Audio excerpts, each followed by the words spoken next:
دیکھیے،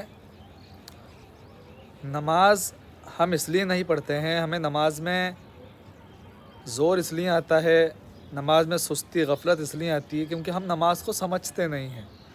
نماز کو ملاقات سمجھیے اللہ سے۔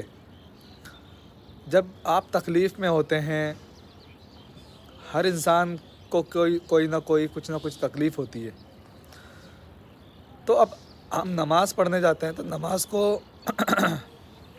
نماز کو ملاقات سمجھیے اللہ سے کہ میں ایسی شخصیت سے بات کرنے جا رہا ہوں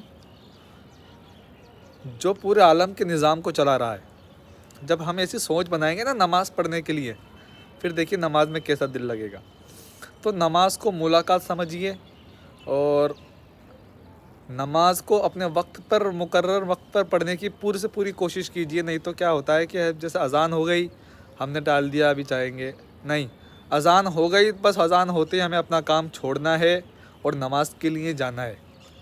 اگر ہم نے ٹال دیا تو شیطان ہمیں بہکا دے گا، پھر ہمیں نماز سے دور کر دے گا۔ اس لیے وقت پر نماز پڑھیں، اور نماز کے اندر ہم جو کچھ بھی پڑھتے ہیں، سجدے میں جو کچھ پڑھتے ہیں، رکوع میں جو کچھ پڑھتے ہیں، تو اس کو ہم سمجھنے کی کوشش کریں کہ ہم کیا پڑھ رہے ہیں۔ جب ہمیں معلوم چلے گا کہ ہم پڑھ کیا رہے ہیں، اللہ سے بول کیا رہے ہیں، تو ہمیں انشاءاللہ نماز پڑھنے میں اور بھی زیادہ مزہ آئے گا۔ اور جیسے ہم نماز پڑھتے ہیں دھیرے دھیرے، اور نماز کو زیادہ لمبا نہ پڑھیں، شروع میں چھوٹی چھوٹی نمازیں پڑھیں، چھوٹے چھوٹے رکوع پڑھیں، چھوٹے چھوٹے کم سجدے کر لیں چھوٹے۔ شروعات تو ایسے ہی کریں، انشاءاللہ جب آپ کو نماز میں مزہ آنے لگ جائے گا تو آپ خود نماز لمبی کر دیں گے اپنی، پھر آپ نماز سے جڑ جائیں گے۔ تو انشاءاللہ آپ کو میری بات اچھی لگی ہوگی، میری ویڈیو لائک اور سبسکرائب کریں۔